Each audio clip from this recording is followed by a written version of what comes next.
So quality webcam prices are absolutely insane right now. Webcams that were going for $50, $70, a month ago are now jacked up in the $200 price range. The Logitech C920 and the C922 are both fetching in the $200 range on eBay, and the Brio is fetching anywhere from $300 to $400. Based on the eBay market pictures, it would appear that the vendors have bought up a lot of stock just to inflate the price.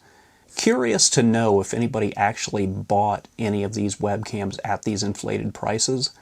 I put out a poll. Most people who answered said that they didn't need a webcam, but of the people who said they were in the market for a webcam, almost half of those people did indeed pay the inflated prices.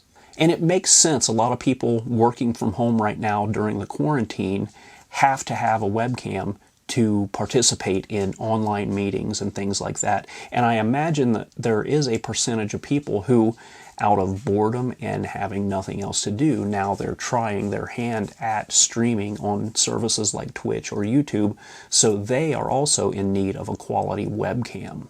So today we're going to go over a couple of cheap options, and we're going to go over what I feel is a better option than buying a webcam at anywhere from $200 to $400. I think that's absolutely insane.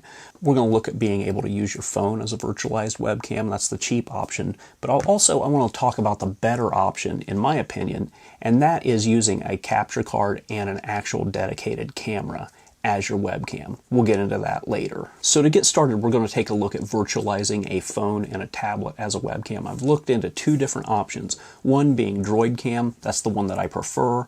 That's for Android phones.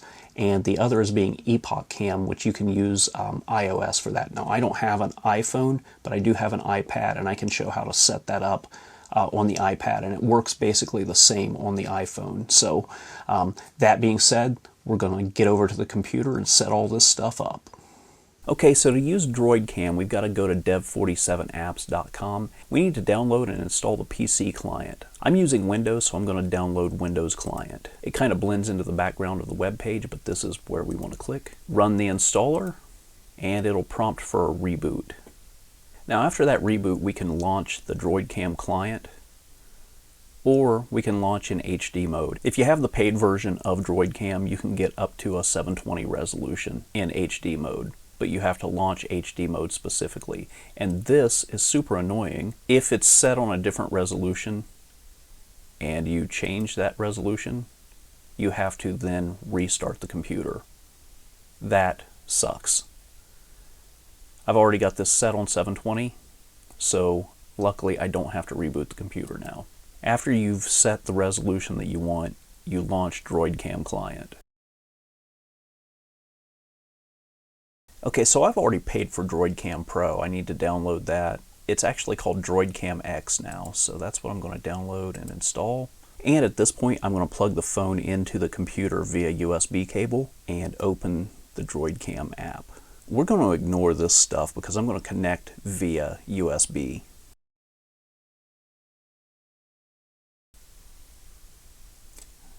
So it sees my phone right here. I'm going to hit start, and we're on the connect over USB tab.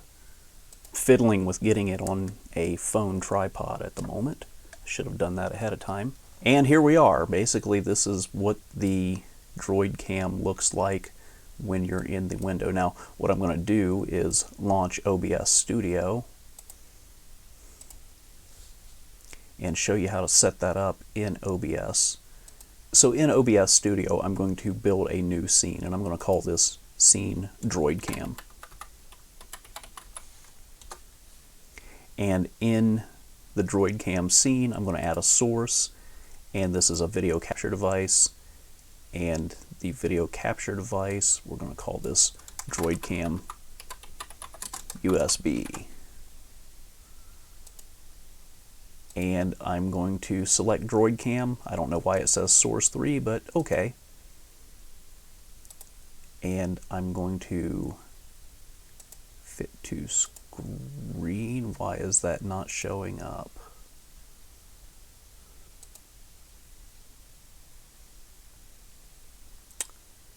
Okay, here's another reason I don't like using these virtual. Another reason I don't like using these virtual webcams. They take a lot of fiddling to get them right. As you can see, I've got the source running here, but clearly that is not working. So annoying, because we see that I've got video here and I had this working earlier. So I was running 2 instances of OBS Studio trying to show the setup of this webcam in the second instance of OBS where I was recording that instance. And I can't actually do that because the first instance of OBS had the exclusive rights to this webcam locked down per se. So this is actually what the webcam looks like once it gets put in place. It's nothing to write home about. It gets the job done. Not the best thing I've ever seen. So keep in mind that the free version of Droidcam is going to be limited to a resolution of 480. So it's going to look a lot more grainy than this, which is 1280 by 720. Okay, so now I'm setting up EpocCam, which works on both Android and iOS. I'm going to use my iPad for this. We need to install the computer device drivers. Again, it detects that I'm on Windows, so I'm going to download the Windows drivers. I'm going to run the EpocCam installer, which is going to install the Canoni drivers. Now we should be good to go. The way we add EpocCam as a source in OBS works the same way. Basically, we're going to hit Add, build a scene, we're going to add a video capture device, and we see EpocCam camera.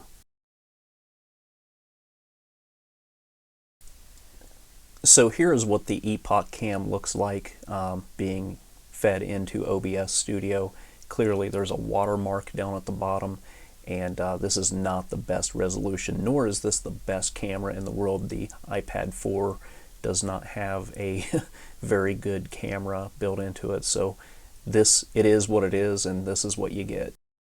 Now keep in mind that these solutions may not be the best in the world. The quality is not the best quality in the world, but if you don't actually need the high-end quality, you know, your phone will get the job done. I did notice occasionally that the audio and the video would get out of sync using both Droidcam and EpocCam. Now, it's not too big of a deal for like a conference call, but if you're doing a Twitch or a YouTube stream, you want to make sure that your audio and your video is in sync. Also, I did notice that my Samsung Galaxy S7 did overheat pretty quickly when running Droidcam. Now we're going to talk about what I actually believe is a better solution than buying a webcam.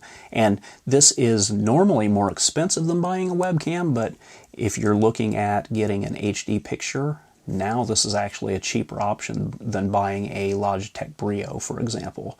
And that is using a GoPro or another kind of camera with a clean HDMI output into a capture card.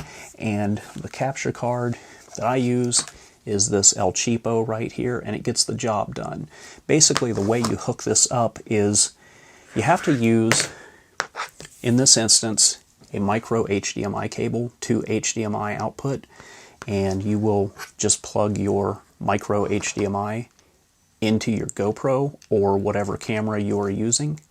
Now keep in mind that your camera may use a different cable. It may use a mini HDMI or a full HDMI depending on what you have, but the GoPro Hero 4, which is what I have, uses this micro HDMI, and as you can see, the cable is a bit smaller than the HDMI out. So you plug this into the GoPro, into its HDMI output, and you will plug this end into the capture card into the input port, like that. Then this USB cable runs from the capture card into a USB 3.0 port on your PC. At this point, your PC will pick up the GoPro and capture card as a webcam. Couple of limitations with this. You will need to find a way to mount your GoPro, and I use this cage that has a 1/4 20 hole, and Something like this will work, where you can just screw it in, and now you've got a mini tripod to stand it on. Also, you can just go to Lowe's or Home Depot or whatever hardware store is near you, get an L bracket like this. Then you can mount your GoPro on this L bracket and run it into the wall, however you want to do it. Basically, you've got all kinds of options. I'll let you figure out how you want to do that. Personally, what I do, I've got the GoPro and the L bracket on a ball head, and then I've got this mounted to my wall, and it works out really well. That's enough of me rambling about this. Let's get it set up in OBS Studio and take a look at what it looks like. So we come down here and add a scene. I'm going to call this scene GoPro. We're going to add a source to this scene, and this source is going to be a video capture device, and that video capture device is going to be FHD capture. And at this point, this is where everything would be added into the scene. We would see video here, but because this is a wonky situation where I've got one instance of OBS running and I'm recording a second instance of OBS, we're not actually seeing the video preview here, but trust me, this is where the video will show up. If you don't see it show up here for whatever reason, fiddle around with the resolution or the frame rate settings, but for the most part, every time I've added this capture card, I've just left it on default and OBS has seen it. So I'm going to get out of this now and I'm going to show you what the GoPro actually looks like being recorded by OBS. Okay, so this is what the GoPro looks like being captured by the AGP Tech capture card going into a USB port on the PC. I think it's a pretty crisp picture. One thing to keep in mind is that GoPros are not low light beasts, so you may get some noise. I basically got some light shining right on me directly right now to capture this picture. This is something that I would probably fiddle around with the light a little bit more, and I'm capturing this at 24 frames per second on the GoPro now. That's also to help with letting more light in.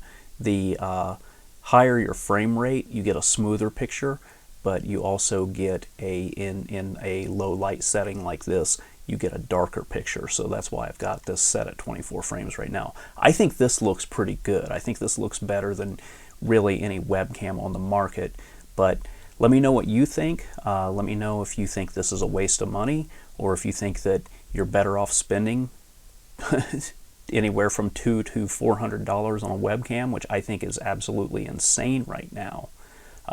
This is the solution that I use when I do my live streams, which aren't very many, but this is what I keep in mind, that not every one of these solutions work with every application on the market. For example, I have the latest version of Skype open on Windows 10, and as we can see, Skype is picking up my capture card with my GoPro, and it sees EpocCam, but I have Droidcam running, and it is not picking up here on Skype. So that is something to keep in mind when you're researching these solutions. As I mentioned, the GoPro and the capture card isn't exactly a cheap solution, but I think it's a more practical solution than buying a webcam at the inflated prices that they're at right now.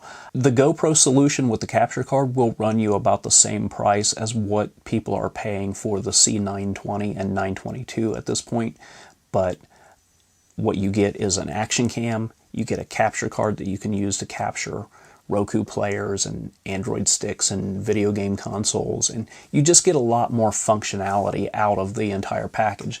I like practical tech that does multiple things, and that's why I like that solution.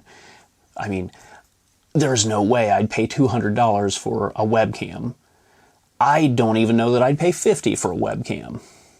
So in closing, I believe that in the future, webcam prices are going to drop to cheaper than they were before the pandemic. I think what these market hoarders have done right now is they've really kind of set a price that nobody wants to pay.